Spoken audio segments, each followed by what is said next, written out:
Hey, welcome to Skid Row Off-Road. Today we're going to be installing a transfer case skid plate for the 2000 to 2004 Toyota Sequoia. Its larger transfer case requires a different skid plate than the ones that we offer for the Toyota Tundra or the later 05 to 07 Sequoia. So, follow me out to the shop and I'll show you how it's done.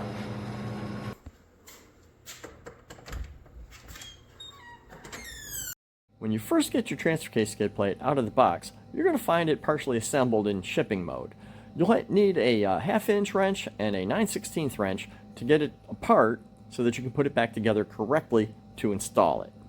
You'll find the transfer case sump and the bag of hardware all bolted together to the skid plate to keep it from getting lost.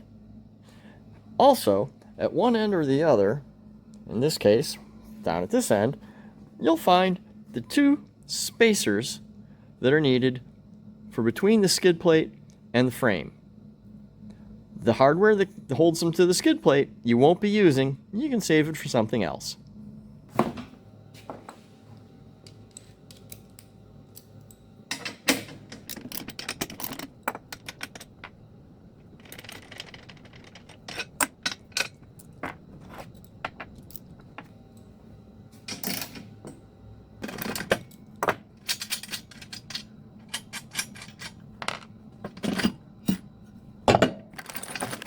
Once you've got your hardware package out, just pull open the bag and grab out your instruction card.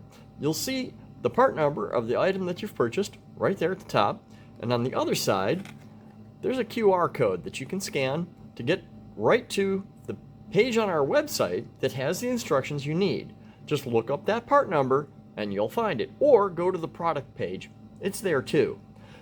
If you can't scan the QR code, the website is right there if you need to type that in, or like I said, just go to our website, go to the product page, or go all the way to the bottom. In the footer, you'll find a link to the page that has all of the instructions, and then just go to the product number.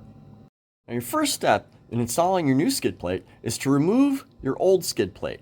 Now, I've already had this one off because, of course, I was designing the new skid plate.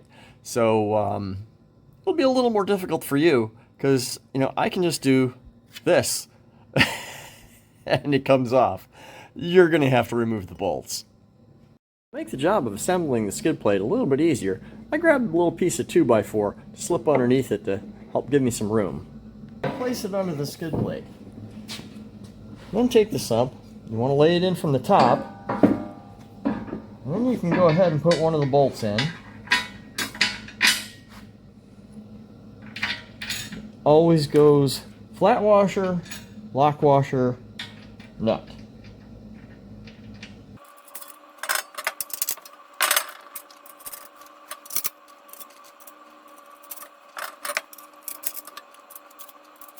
Now make sure that you leave all of these bolts loose, because that'll make installing these little brackets much easier.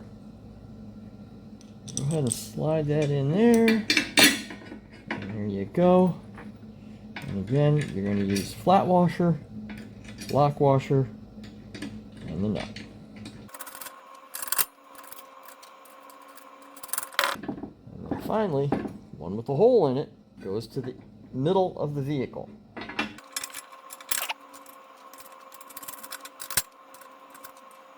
Once you have all of these assembled, you can go ahead and tighten them.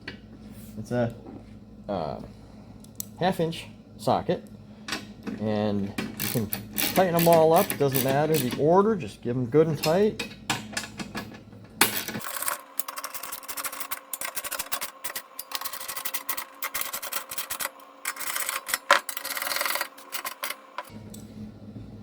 Now the skid plate's ready to be installed.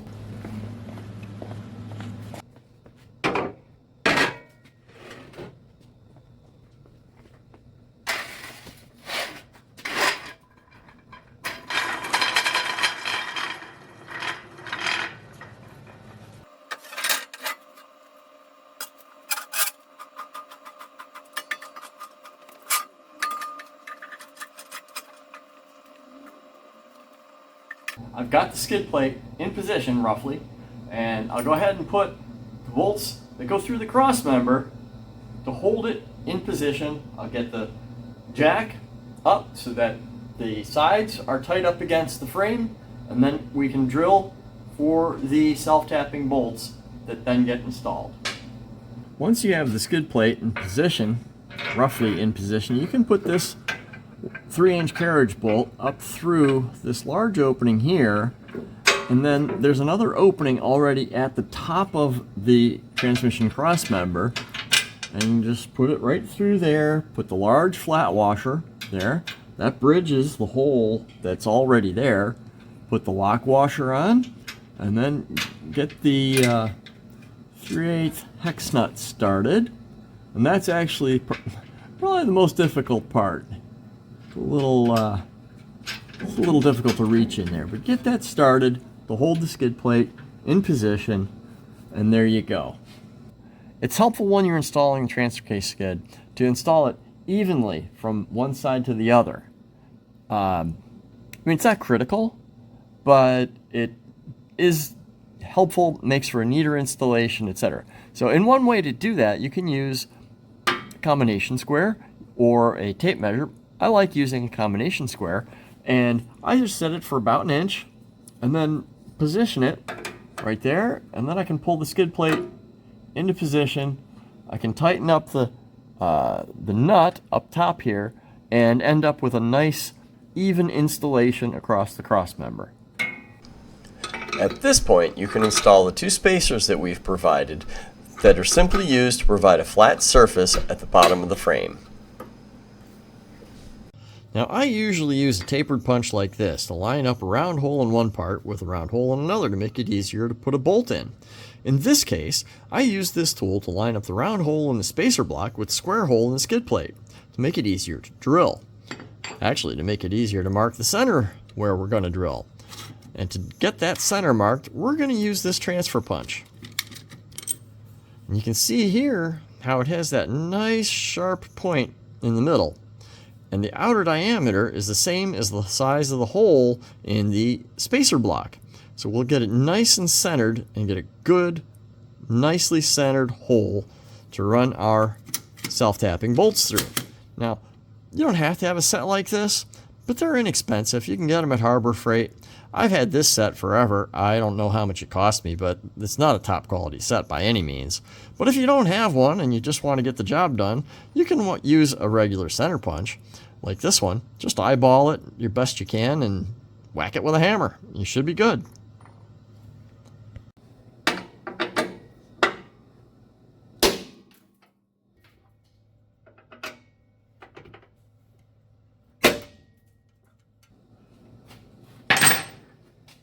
And yeah, that was rust that fell down into my shirt.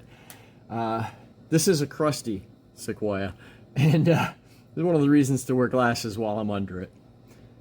When I need to drill a hole in steel, I'll typically start off marking the center with a punch, and then drilling a pilot hole with a small 1/8" drill bit like this one. And then I'll move up to a larger size drill bit. I may do 2 or 3 steps depending on how big a hole I need to drill. In this case, we're putting in 3/8 16 threaded bolts, which require a 5/16 size drill bit as the pilot hole for that size thread. All right, so let's get to the mark with this pilot. There we go.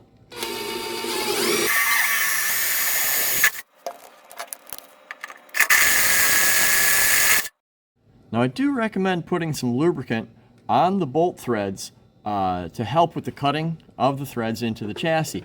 I'll usually use some anti-seize. It works pretty well, and then it also makes it so that the bolt doesn't seize up. If, in case you needed to remove the skid plate, it should come off without a problem.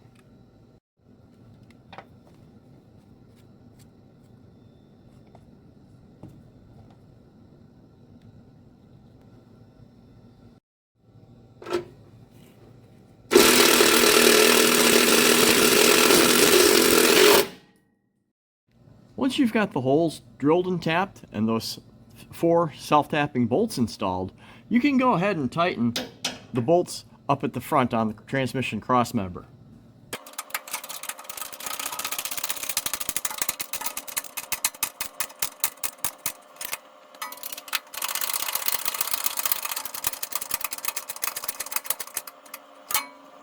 And once all 6 bolts are tight, the installation is complete. Now that this installation is complete, we hope this video was helpful to you with the installation of your own Sequoia transfer case skid. If it was, please give this video a like. We'd really appreciate it as it helps our channel. In addition, if you're interested in more projects related to the Sequoia for either off-road use or overlanding, like I want to do with this one, please give our channel a subscribe. There are going to be lots of videos covering the modifications we do to this vehicle, in addition to off-roading in general. We will be covering Jeeps, Nissans, as well as Toyotas. For now, thanks for watching.